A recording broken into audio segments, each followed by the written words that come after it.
are we focusing on? And you know, this morning, you may be in the freak-out crowd. And it's easy to get in the freak-out crowd. Because in America, we ain't used to going to the grocery store and not being able to get some toilet paper. Like, that's a problem. But if you were in, or I are in the freak-out crowd this morning, you and I have to realize that it don't have to be that way. It don't have to be that way. That if we can solve this freak out in our lives, and we can turn our distress into fearlessness if we choose to focus on Christ and God and what He can do, and realize that what we can't do, God can take care of. And so as we look here, it says this. He said that, why are you afraid, you have little faith? So what do you think Jesus did? Did Jesus say, God, did He take this time to do an hour-a-minute lecture, like get up on the stern of the boat with the wind blowing His hair everywhere, and the waves and the lightning and the thunder, and say, I am so angry that you had such little faith. Like, you are worthless little disciples who are scared to death and don't believe what I can do and all this kind of stuff. Well, luckily, that is not what Jesus did. That's not the way Jesus handled the situation. But He does this amazing thing. He says, He got up, and then rebuked the winds and the sea, and there was a great calm. Here's what I want you to do this week, okay? Because I know it's been raining like all the time. Next time there is a massive thunderstorm with lightning and thunder, all this kind of stuff. Here's what I want you to do. I want you to go outside. I want you to look and stare the lightning and thunder right in the face, and I want you to say, I rebuke you. You need to stop that. And tell me what happens. Tell me, like, we're going to do an experiment. An experiment. Now, here's what's likely to happen. You're going to get struck by lightning and die. I mean, that's just how it's going to work. But Jesus gets up, and He rebukes the winds and the waves. And you know what happens? There's a great calm. There's a great calm. And so we find that even though Jesus addressed their issue that they had little faith, He did respect the fact that they had enough faith to wake Jesus up. And sometimes in life, we go on so long and we have pride. You know what pride is? You don't want no help. Yep. You don't want no help.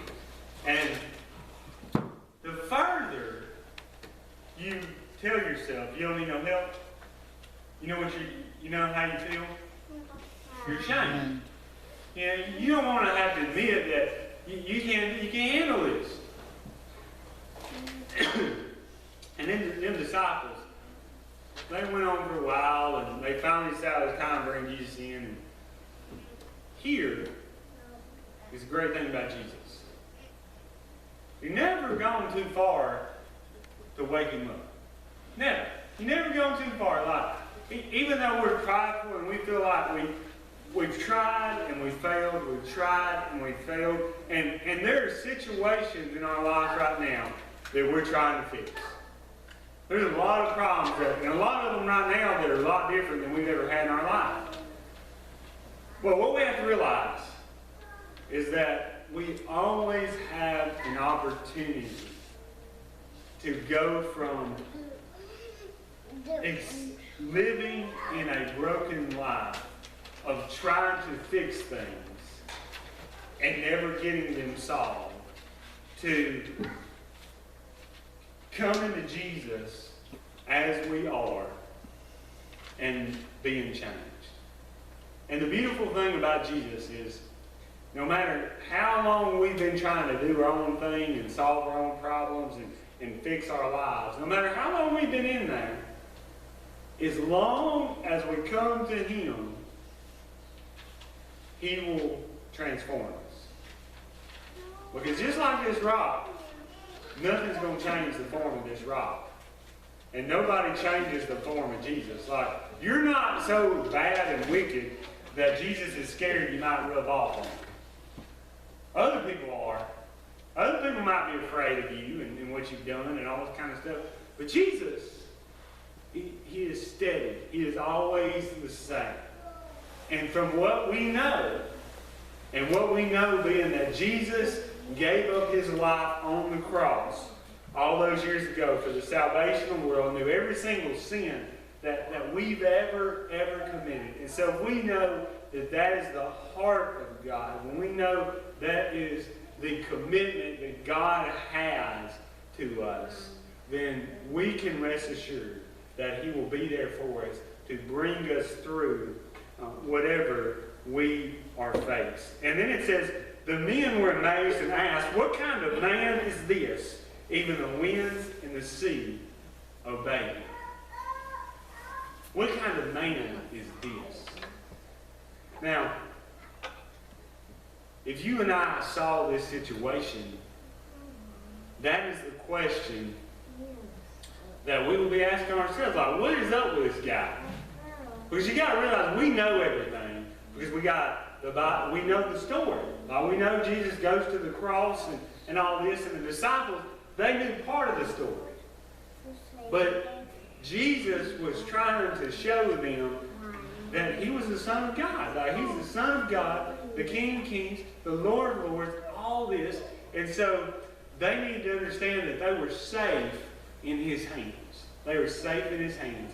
And their lives changed when they realized who Jesus was. And what's important to note here is that in verse 27, the same boat is there.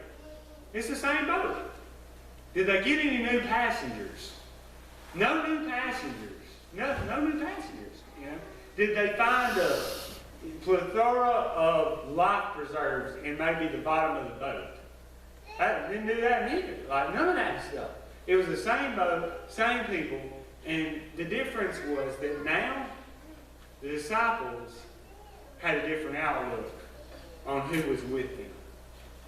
And so you and I have to realize in our lives that sometimes we ask God and we ask God and we ask God and we ask God, you know, to help us, to heal us, to transform us. And oftentimes we forget that sometimes the reason that we don't see these things happening is not because God is not there for us, but it's because we have an incorrect viewpoint of God. And once we realign ourselves with who God really is, you know what happens? You have success. You have success. And we see transformation. And we see that happens. And I guarantee you, this should be the way it is. But it's not always the way it is. After Jesus calmed the waves and the winds and the sea, you know what should have happened was, every instance after that, the disciples should have said, why should we be worried? Jesus commands the water and the waves and the weather to stop, and it stops. So if I'm with Jesus, I'm okay. But I'm telling you, that's not how the disciples thought. That's not how we think. And so what we have to choose to understand is that there is no new situation that is too big of a problem for God. And that every single situation is going to be different. Every one of them. And we can't fall into the trap of thinking that, you know, back at 2 years ago, God healed me. 2 years ago, God did this. And he intervened on my behalf. But this time is different. It's different. And we have to understand that we have to have faith in God. And we can trust him. We can be at peace about it because there is evidence of the power that he holds from what he has done in our life in the past. And even if there's nothing else, we can go back to the cross where Jesus gave up his life for our biggest issue, which was our sin and death, and him solving that. So whether it's the coronavirus or the hippo virus or the elephant virus or provisional problems, whatever it is in our life, we have to understand as long as we trust in God, that is a safe place for our trust. That other people, it's not the safest place. Creation is not a safe place for our trust, because it will end up being broken. But God is a safe place for our trust, because God cannot be destroyed by some sickness, by our sin, by our wickedness, by anything.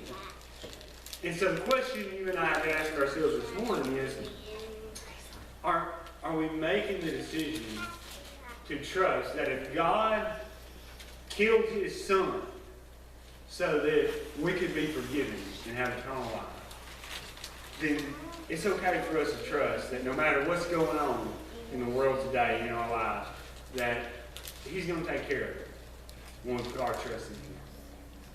And so, as we have some invitation and music plays, I just want us to just kind of bow our heads and just come before the Lord and ask ourselves the question, are we being fearless because our trust in God? Or have we taken our focus off the one who can save us, who can forgive us, and offer us peace in a pandemic, to offer us hope in a time that can be chaotic?